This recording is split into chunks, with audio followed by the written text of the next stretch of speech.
Good evening. You're now with me, Lorenzo Isaac, for TVS Nightline. Here are the headlines for tonight. 1,000 people from YAYASAN Sarawak Group attended the breaking fast ceremony with the Premier of Sarawak.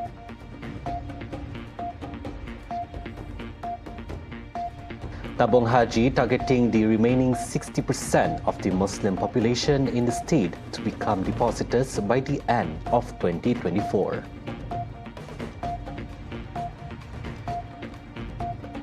Ibu Moroyan, known medically as Postpartum Depression, PPD.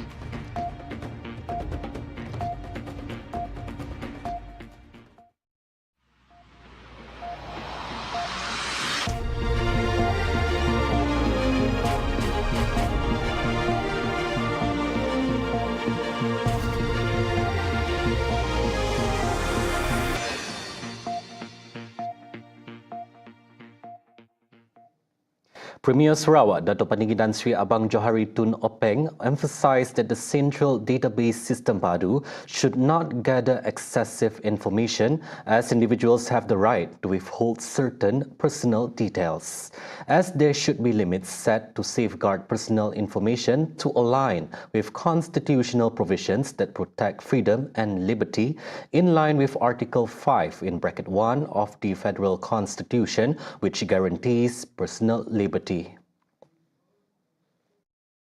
Rahsia peribadi, maklumat peribadi. Kerana kalau didedahkan begitu banyak yang tidak hubung kait dengan kedudukan keuangan, maka ia tidak ada, pada pandangan kita lah, tidak ada munasabah untuk mendapatkan butiran yang begitu terperinci, terbiru mendalam dan di bawah akta personal data. Mesti ada hadnya untuk kita mendedahkan pribadi kita. Dan juga ia selari dengan peruntukan perlembagaan 51 in terms of freedom and liberty. You have the right not to disclose your personal well-being. Tapi kalau ia ada berkaitan dengan pendapatan dan juga keadaan ekonominya, sudah tentu data itu lebih relevan. Abang Johari explained that the government's decision to postpone the Padu registrations is driven by the concerns expressed by the Sarawakians when registering for Padu via resident offices, district offices and community leaders. However, Abang Johari reiterated that the state government supports the intention of the federal government, which he described as a noble objective, to provide targeted subsidies to the deserving needy. On March 26, Minister of Economy Rafizi Ramli was reported to have said that his ministry would brief the Sarawak government regarding Padu. His ministry is expected to meet with the representatives of the Sarawak government to discuss the issue of the Padu registrations next week. No information leakage issues have been reported despite over 2 million attempts to hack the database each week, according to Rafizi. More than 1,000 people from YAYASAN Sarawak Group attended the breaking fast ceremony with the Premier of Sarawak, Dato' Paninggi Tan Sri Abang Johari Tun Openg, held at the Borneo Convention Centre, Kuching, BCCK earlier tonight. The ceremony was also attended by the children of YAYASAN Sarawak staff, students of YAYASAN Kemajuan Insan Sarawak Yakin, as well as students of YAYASAN Sarawak International Secondary School in Kuching and Putrajaya. In the same event, Abang Johari, who is also the chairman of YAYASAN Sarawak, also witnessed the symbolic handing over of zakat mock checks amounting to 426,762 ringgit from Kumpulan Petronesa Sdn Bhd and 53,938 ringgit from Syarikat Sanjung Etika Sdn Bhd. The agreement was read by the Sarawak Government Secretary Dato' Amar Haji Muhammad Abu Bakar Mazuki. He also witnessed the handing over of zakat amounting to 16,140 ringgit from Pomesha Sdn Bhd, and the contract was read by Tuan Haji Mersal bin Abang Rosli. The symbolic handing over of zakat was presented to the General Manager of Tabung Baitul Mal Sarawak, Dato' Abang Muhammad Sibli Abang Muhammad Naili. Meanwhile, Abang Johari also completed the presentation of donations and duit raya to 50 recipients. The presentation of the donation consisted of 20 students from YAYASAN Sarawak, 15 students from YAYASAN Sarawak International Secondary School Putrajaya and Kuching, and 15 students from YAYASAN Kemajuan Insan Sarawak, Yakin. There are currently 9.1 million Tabung Haji depositors nationwide, with Sarawak making up 325,000 recipients. However, the number only makes up about 40% of the entire Muslim population in the state.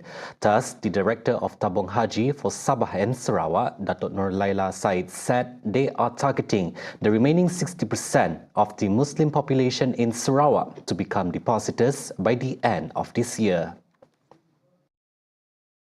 Kalau di seluruh Malaysia, deposit kita sebanyak 9.1 juta. Di negeri Sarawak sebanyak 40% daripada populasi Muslim.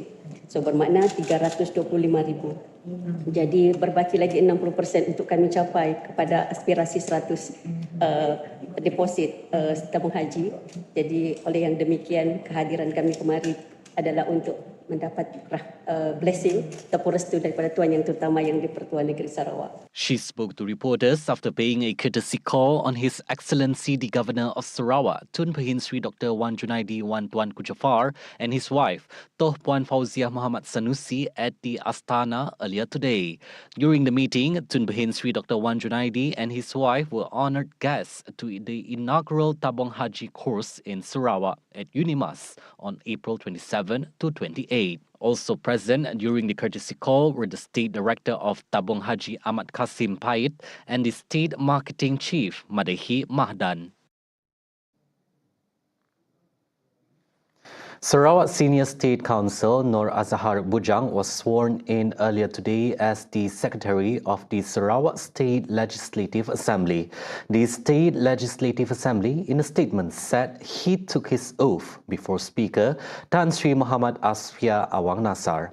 Nur Azhar is replacing Pele Peter Tingom, who was sworn in as Senator on March 5th.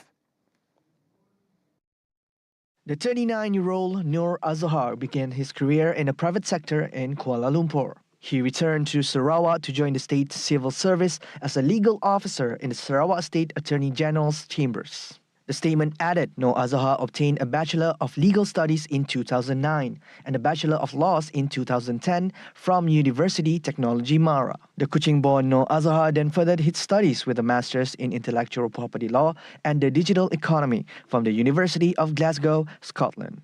He was also part of the legal team representing Sarawak in high-profile cases, including the case between Petronas and the Sarawak state government. In a world increasingly concerned with digital security and privacy, the newly launched Central Database Hub Padu system has been met with some skepticism from segments of the population. Some argued that Padu raises concern about privacy invasion and data security, fearing potential misuse and unauthorized access to personal information stored within the system. A university student, Raphael Wilson, voices apprehension regarding the centralization of sensitive data, fearing possible exploitation of leaks, especially in light of rampant data breaches globally. If we were to follow their objective, yes, it is very beneficial. But yes, there's always, of course, an issue with cybersecurity on personal data because those data are very confidential to oneself. So unless the government are able to assure people on its cybersecurity system, and if the government are able to compensate if there were to be any leak of data or any issue, especially with bank details being leaked and people are able to hack or get our money out. So yeah, I think if they can assure and they are willing to compensate, I think more people would definitely register for Padu.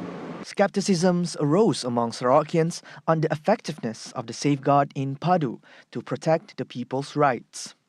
Students Derek Tong and Nur Aini Tan expressed their reservations about the transparency and the accountability of Padu's operations and called for greater oversights and reassurance. The government need to need to give the people the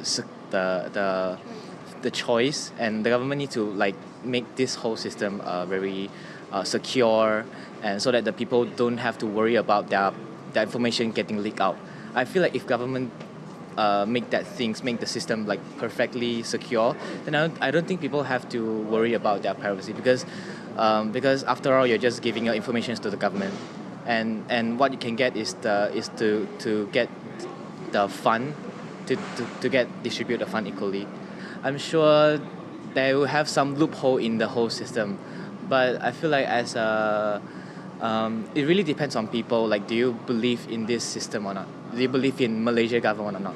But I feel like I don't want to be too extreme, but I feel like if government can give the people more like a sense of security, can give people more confidence, I feel like more and more people will join into this system. Yeah, personally, I do have a lot of concerns, to be honest, because like we don't really know how well the management in Padu is going to like oversee every operation in it. So what if there is actually some hacker inside like the workforce already? So it's like they're just waiting for an opportunity to just leak out everyone's information. So that is mostly my concern.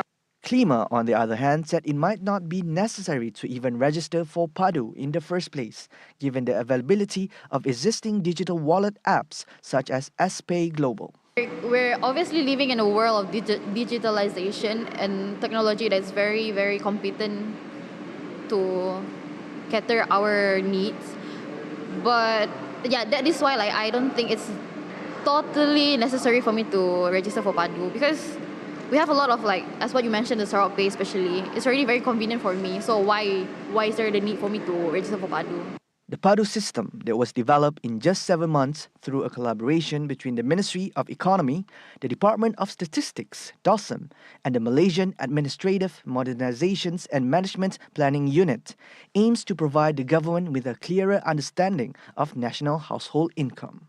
In addition, it will facilitate the distribution of targeted subsidies to the people, as well as help the government to make informed decisions when it comes to policy making. Since its launch on January 2nd, 2024, over 8.4 million people have registered in the system. Becoming a mother for the first time is an unforgettable moment for any woman. However, news of a mother slitting her 1-year-old and 6-month son neck in Pasir Gudang, Johor, shocked the entire nation. The situation is believed to be a result of Moroyan or Rayan, known medically as postpartum depression, PPD. Psychiatrist at Sarawak General Hospital, Dr. Bong Yi Kyun, said many women overlook their PPD experiences and refrain from seeking help due to the fear of social stigma, afraid of being labelled as a failed mother. Postpartum depression, if left untreated, could lead to potentially dangerous consequences, as seen in the incident in Johor.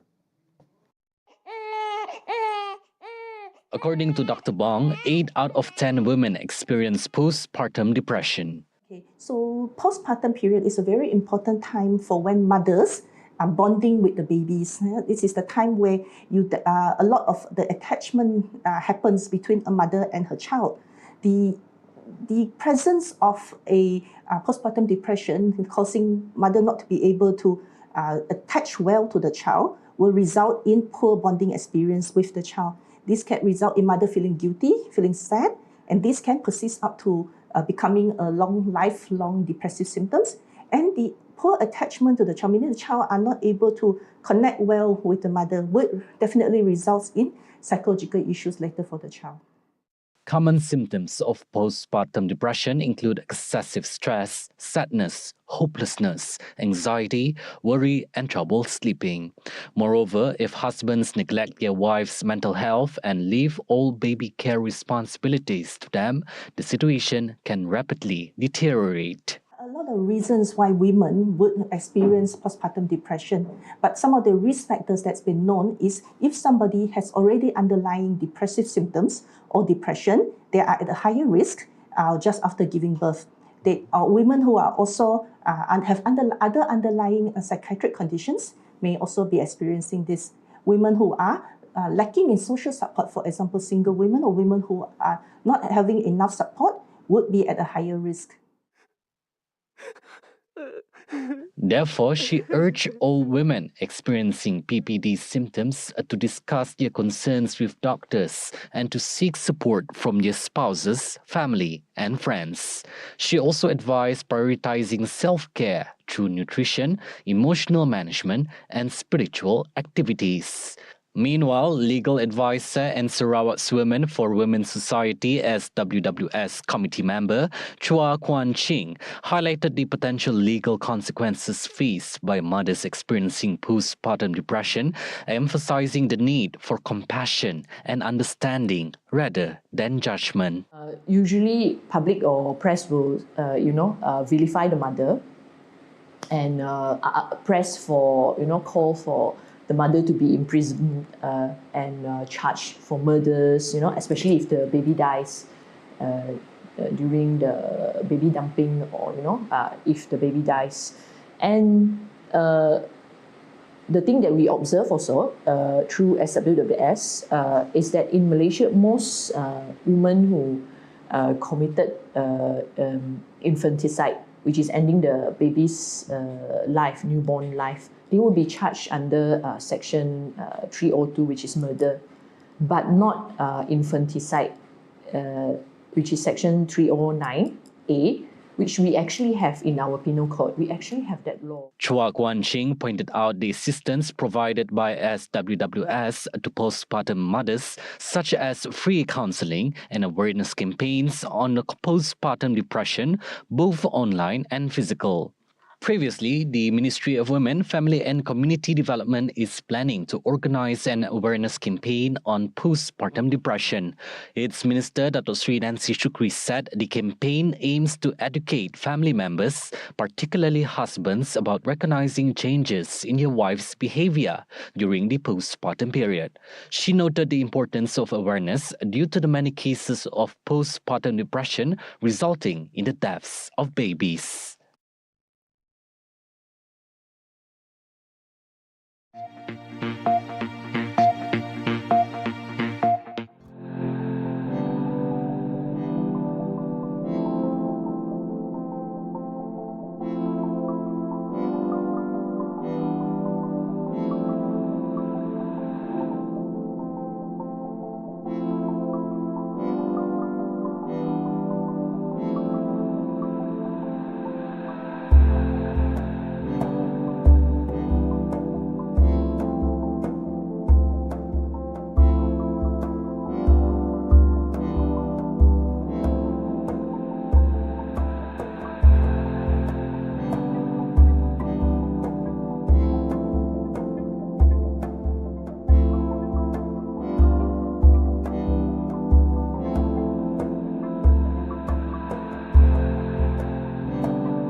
Welcome back. Muslims are urged to optimize opportunities available during Ramadan to analyze and interpret the Quran.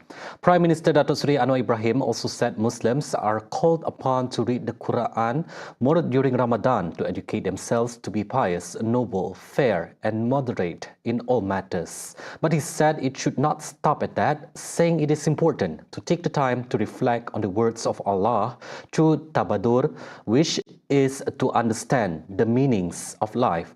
The Quran, he said, is loaded with moral and universal messages of humanity, adding that the Quran is not specifically intended for believers but a guide for all mankind. In a post on Facebook in conjunction with today's Nuzul al-Quran celebration, Anwar said companionship with the Quran may become a guiding light and a shield in the afterlife.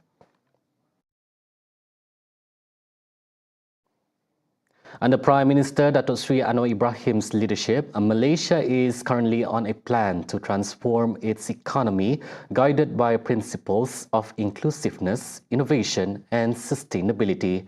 Deputy Prime Minister Datuk Sri Fadilah Yusof highlighted Malaysia's strong dedication to improving the economy, stressing that Malaysia is ready to try new things and focus on development that lasts into the future.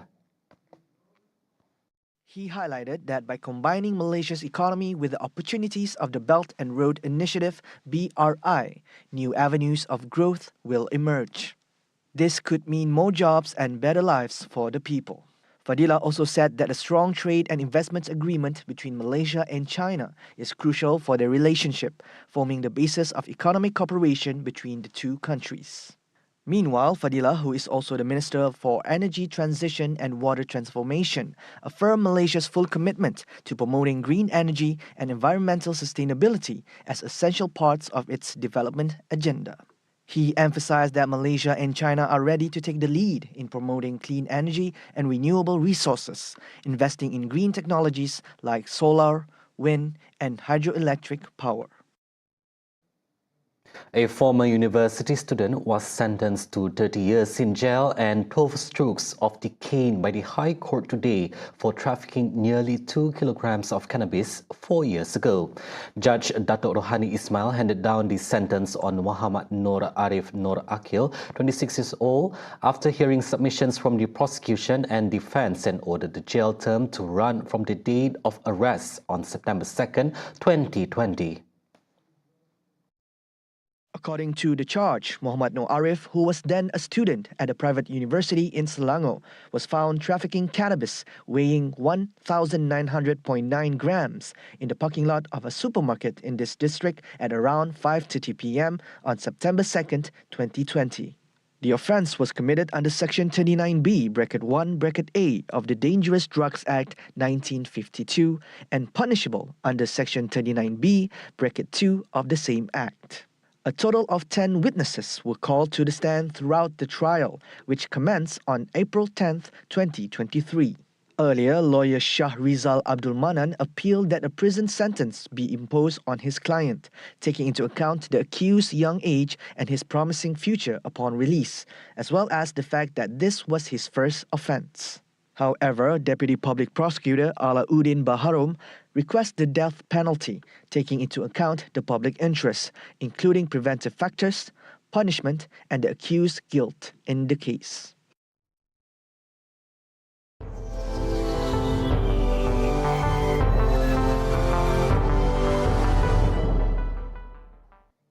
At least 3 residents of Gaza were killed in an Israeli Zionist military raid on a civilian residence in Shujaya earlier this morning.